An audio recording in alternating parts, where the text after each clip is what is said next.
নমস্কার, ওয়েলকাম, স্বাগতম। আসুন আমরা শুনতে থাকি অডিও বুক।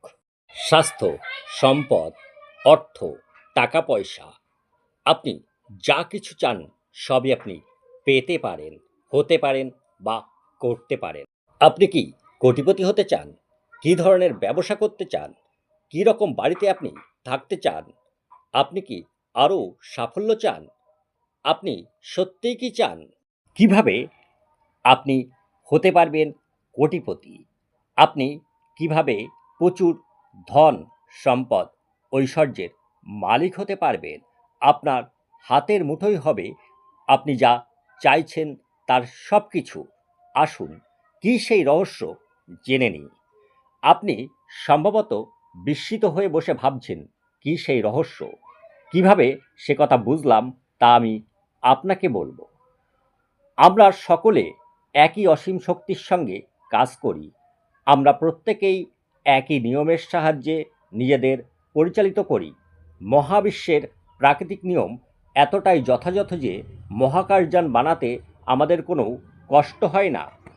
আমরা চাঁদে মানুষ পাঠাতে পারি এবং 1 সেকেন্ডের 1/ভগ্নাংশের যথাযথের দ্বারা আমরা ঠিক করতে পারি নেমে আসার সময় Bharat, Australia, New Zealand, Stockholm, London, Toronto, Montreal বা নিউ ইয়র্কে। আমরা সকলেই সেই একই শক্তির সাথে কাজ করি, একই নিয়মে। আর তা হলো আকর্ষণের নিয়ম। আকর্ষণের নীতি হলো সেই রহস্য।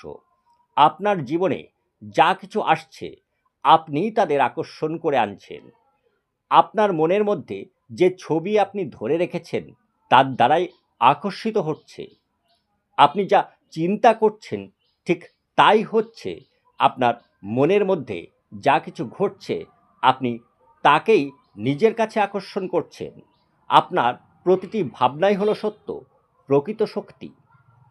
যেসব মহান শিক্ষকরা এসেছিলেন তারা আমাদের বলে গেছেন যে মহাবিশ্বের সবচেয়ে শক্তিশালী নিয়ম হলো আকর্ষণের নিয়ম। উইলিয়াম শেক্সপিয়ার, রবার্ট ব্রাউনিং এবং উইলিয়াম ব্লোকের মতো কবিরা একথা তাদের কবিতায় বলেছেন। লুইস ভ্যান বিটোফেনের মতো সঙ্গীতজ্ঞরা বলেছেন তাদের সঙ্গীতে। লিওনার্দো দা ভিঞ্চির মতো শিল্পীরা একে চিত্রিত করেছেন তাদের ছবিতে। Socrates, Plato, Waldo Emerson, Pythagoras, sir Francis Bacon, sir Isaac Newton, Johann Wolfgang, von Goethe এবং ভিক্টর হুগো তাদের রচনা ও বাণীর মধ্য দিয়ে মানুষের সঙ্গে ভাগ করে নিয়েছেন এই জ্ঞান। তাদের নাম অমর হয়ে আছে, শতাব্দীর পর শতাব্দী বেঁচে আছে তাদের রূপকথার মতো জীবন। হিন্দু ধর্ম, হেমেটিক ঐতিহ্য, বৌদ্ধ ধর্ম, জরাথুস্ট্রীয় ধর্ম, খ্রিস্ট ধর্ম, ইসলাম ধর্ম এবং ব্যাবিলনীয় ও মিশরীয় সভ্যতা বিভিন্ন লেখা এবং গল্পকথার মাধ্যমে এই কথাই বলে এসেছে। যুগের পর যুগ ধরে নানা রকম রূপের মাধ্যমে এটি লিপিবদ্ধ হয়েছে। বহু শতাব্দীর মধ্য দিয়ে আসা প্রাচীন রচনায় পাওয়া যাবে সেই নিয়মকে। খ্রিস্টজন্মের 3000 বছর আগে পাথরে খোদিত হয়েছে। যদিও অনেকে একে গুপ্ত রাখতে চেয়েছে, কিন্তু এ তো ছিলই যে কোনো মানুষের দ্বারা আবিষ্কৃত হবার জন্যই। সৃষ্টির আদিতে এই নিয়মের সূচনা। এই নিয়ম সদাই ছিল, আছে ও থাকবে। এই মহাবিশ্বের সমগ্র বিন্যাস ও আপনার জীবনের প্রতিটি মুহূর্ত এবং প্রতিটি বস্তুর যে অভিজ্ঞতা আপনার ঘটে তা নির্দিষ্ট করে এই নিয়ম। আপনি কে এবং কোথায় আছেন তাতে কিছু আসে যায় না। আকর্ষণের নিয়ম আপনার সমগ্র জীবন গড়ে এবং এই অসীম শক্তিমান নিয়ম তা করে আপনারই চিন্তার মাধ্যমে। আকর্ষণের শক্তিকে সক্রিয় হওয়ার আহ্বান জানান আপনি নিজেই, আর তা করেন আপনার ভাবনার মাধ্যমে। 1912 খ্রিস্টাব্দ চার্লস হ্যানেল আকর্ষণের নিয়মকে বর্ণনা করতে গিয়ে লিখেছেন, সৃষ্টি ব্যবস্থা নির্ভর করে আছে এই শ্রেষ্ঠ ও অভ্রান্ত নিয়মের উপর। প্রতি যুগেই বুদ্ধিমান লোকেরা এই সত্য জানতেন।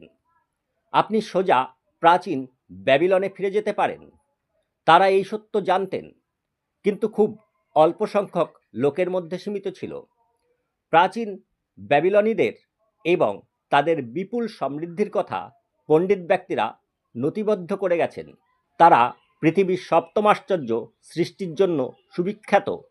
সেই ঝুলন্ত উদ্যান, ইতিহাসে তারা হয়ে উঠেছিল সবচেয়ে সমৃদ্ধশালী জাতিগুলির অন্যতম।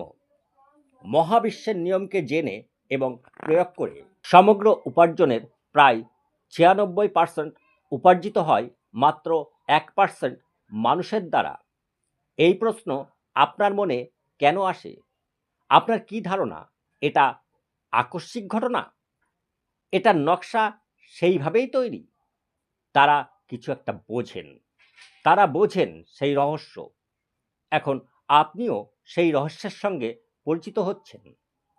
যারা নিজেদের জীবনে ধন সম্পদ টেনে এনেছেন, তারা প্রয়োগ করেছেন সেই রহস্য, সচেতনভাবেই হোক আর অসচেতনভাবেই হোক। তারা ভাবেন সম্পদ ও অজস্রতার কথা। কোনো বৃদ্ধ ভাবনাকে মনের মধ্যে শিকড় গাড়তে দেন না।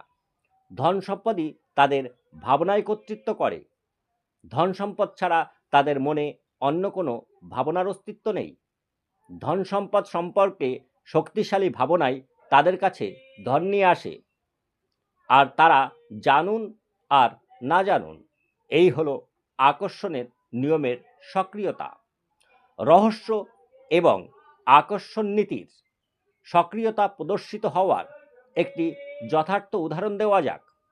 আপনি হয়তো এমন লোককে জানেন যারা বিপুল ধন সম্পদ অর্জন করেছেন, সব খুইয়েছেন, আবার প্রচুর ধনার্জন করেছেন। তারা জানুন আর নাই জানুন, এসব ক্ষেত্রে যা ঘটে তা হলো তাদের ধন ভাবনা অত্যন্ত শক্তিশালী বলেই প্রথমে তারা ধন লাভ করেছিলেন। এরপর ধন হারানোর ভয়কে তারা প্রশ্রয় দিয়েছে, যতক্ষণ না এটিই তাদের উপর প্রভুত্ব করেছে। তারা ধন ভাবনাকে ছেড়ে স্পর্শ করেছেন ধন হারিয়ে ফেলার আতঙ্কের মাত্রাকে, কিন্তু হারিয়ে ফেলার পর দূর হয়েছে হারানোর ভয়। তখন আবার স্পর্শ করেছেন প্রভুত্বকারী ধন ভাবনার মাত্রাকে, তাই ধন ফিরে এসেছে। এই নিয়ম আপনার ভাবনায় সাড়া দেয়, সে যে ভাবনাই হোক না কেন। ধরনের ভিডিও পেতে চ্যানেলটি সাবস্ক্রাইব করুন। ভালো লাগলে লাইক, শেয়ার, কমেন্ট করতে ভুলবেন না। সকলেই ভালো থাকুন আর সকল মানুষকে ভালো রাখুন। সকলকেই অনেক অনেক ধন্যবাদ ও নমস্কার।